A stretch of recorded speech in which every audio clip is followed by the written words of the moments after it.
Origen. O različitim vrstama grehova i o krštenju Svetim Duhom i ognjem. Knjiga proroka Jeremije, 2. glava, 21. i 22. stih. Zasadio sam te kao plodnu lozu, potpuno istinitu. Kako si se okrenula gorčini, ti tuđa vinova lozo. Čak i ako se okupaš u ceđi i sva se nasapunjaš, ipak si uprljana u svojoj nepravdi predamnom, govori Gospod. Origen kaže: Bog nije stvorio smrt i ne uživa u uništenju živih bića, jer on je stvorio sva stvorenja da bi mogla živeti i bića u svetu su zdrava i dobra i u njima nema otrova uništenja i vlast pakla nije na zemlji. Tako, prelazeći preko ovog malog odeljka, upitaću: odakle je onda došla smrt? Kroz zavist đavolovu je smrt došla u svet. Ako je nešto u vezi nas dobro, Bog je to stvorio, ali smo mi sami od sebe stvorili zlo i grehove. Iz istog razloga se početak odeljka upravo pročitanog iz prorokove knjige obraća kroz retoričko pitanje onima koji u svojoj duši posjeduju gorčinu umjesto sladosti koju je Bog stvorio za nju. Kako si se okrenula gorčini, ti tuđa vinova lozo? Kao da govori: Bog nije stvorio hromost, nego je sve stvorio da je spretno na nogama. Pa ipak, iz kog razloga je hromo ono što je hromo? I Bog je sve delove tela stvorio da su u potpunosti zdravi, pa iz kog razloga onda bića pate? Na isti način je duša, ne samo prvog čoveka, nego svih ljudi, nastala prema obličju Božijem. Pošto se izjava hajde da stvorimo čoveka po svom obličju kao što smo mi, odnosi na sva ljudska bića. I baš kao što je u Adamu to što većina ljudi smatra za ono što je prema obličju starije od onoga što je bilo nadograđeno na to kada je poneo sliku zemljanoga zbog greha, tako je u svim ljudima ono što je prema obličju Božijem starije u odnosu na lošiju sliku. Mi smo poneli, pošto smo grešnici, sliku zemljanoga. Hajde da ponesemo, nakon što se pokajemo, sliku nebeskoga. Zaista, tvorevina je stvorena prema slici nebeskoga. Zato ovdje postoji zabrinutost kada reč Božija prekorno govori grešnicima. Kako si se okrenula gorčini, ti tuđa vinova lozo? Jer zasadio sam te kao plodnu lozu, potpuno istinitu. Kroz ono što sam ranije rekao, a i kada uskoro nastavimo tome, ubedit ću vas da je Bog zasadio ljudsku dušu kao dobru vinovu lozu, ali se svaka duša okrenula nasuprot planu Tvorca. Zasadio sam te kao plodnu lozu, potpuno, ne delimično istinitu. Ne donekle istinitu, a donekle lažnu, nego zasadio sam te kao plodnu lozu, potpuno istinitu. Kako si se okrenula, ti koju sam stvorio kao potpuno istinitu lozu, kako si se okrenula gorčini i postala tuđa loza? Nakon ovoga, hajde da pogledamo reči. Čak i ako se okupaš u ceđi i sva se nasapunjaš, ipak si uprljana u svojoj nepravdi predamnom, govori Gospod. Da li grešna duša koja je uzela ceđ i koja se kupa u telesnoj ceđi misli da će ovo uništiti njenu nečistoću i okončati njene grehove? Da li neko misli da kada je uzeo sapun koji potiče sa zemlje i oprao se i okupao, da je tako dušu očistio? Zbog ovoga reč Božija tada govori onoj duši koja se okrenula ka gorčini i postala kao tuđa loza. Čak i ako se okupaš u ceđi i sva se nasapunjaš, ipak si uprljana u svojoj nepravdi predamnom, govori Gospod.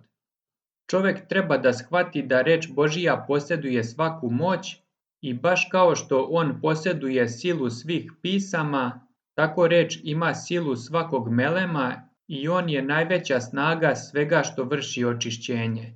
Jer reč Božija je živa i delotvorna i oštrija je od bilo kog mača sa dve oštrice. I šta god pomeneš, Ako postoji potreba, reč Božja ima moć nad time. Tako, postoji reč koja je ceđ i reč koja je sapun, koje, kada budu izgovorene, očišćuju tu vrstu prljavštine.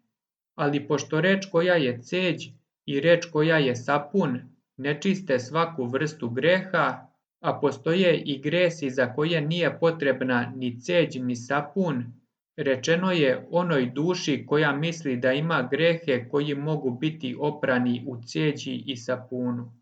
Čak i ako se okupaš u ceđi i sva se nasapunjaš, ipak si uprljana u svojoj nepravdi predamnom, govori Gospod. I baš kao što se neke rane iscele sredstvima za ublažavanje bola, a neke uljem, dok je nekima potreban povez i tako se iscele, ipak ostale su rane o kojima je rečeno: nisu pomazane, ni uljem zablažene, ni zavijene, nego je vaša zemlja pustoš i vaši gradovi su spaljeni. Tako, kao što postoje izvesni grehovi koji uprljaju dušu, za koje je čoveku potrebna ceđ reči i sapun reči, isto tako postoje i neki grehovi koji se ne leče na ovaj način, pošto se ne mogu poistovetiti sa prljavštinom.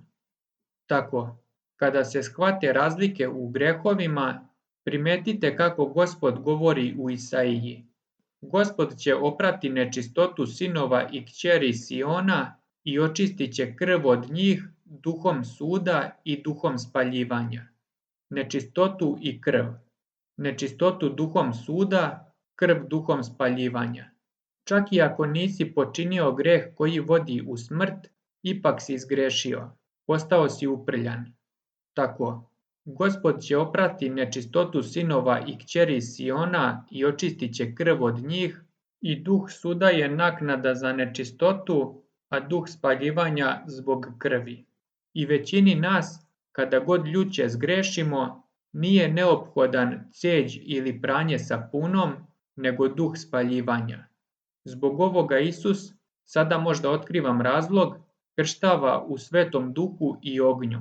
Ne istu osobu u Svetom Duhu i u ognju, nego svetu osobu u Svetom Duhu, dok drugu osobu, nakon što je poverovala i nakon što je prosuđeno da je dostojna Svetog Duha, kada ponovo zgreši, Isus pere u ognju.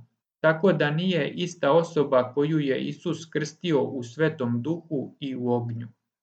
Stoga, blagosloven je onaj koji je kršten u Svetom Duhu i nije mu potrebno krštenje ognjem, a 3 puta je nesrećan onaj kome je neophodno krštenje u ognju, iako se Isus stara i za jednog i za drugog. Jer iznići će šibljika iz Jesejevog panja i grana će iznići iz korena. Šibljika za one koji su kažnjeni, grana za pravedne. Tako, Bog je oganj koji spaljuje i Bog je svetlost. Oganj koji spaljuje za grešnike, a svetlost za pravedne i svete. I blagosloven je onaj koji ima udeo u prvom vaskrsenju, onaj koji je sačuvao krštenje Svetim Duhom. Ko je onaj koji je spasen u drugom vaskrsenju? To je onaj kome je potrebno krštenje ognjem. Kada dođe pred taj oganj i oganj ga ispita i proveri, i kada taj oganj pronađe drvo, seno i strnjiku za spaljivanje. Sada, zbog ovoga, pošto je ovo rečeno, pošto smo povezali koliko smo mogli reči Svetog pisma, hajde da ove stvari smestimo u srce i hajde da pokušamo da živimo u njihovoj svetlosti, da vidimo možemo li postati čisti pre našeg konačnog odlaska i, nakon što pripremimo naša dela za konačni odlazak, nakon što odemo, da budemo prihvaćeni među one koji su dobri i budemo spaseni u Hristu Isusu, kome je slava i sila u vekove vekova. Amin. Kraj Origenove druge besede na knjigu proroka Jeremije.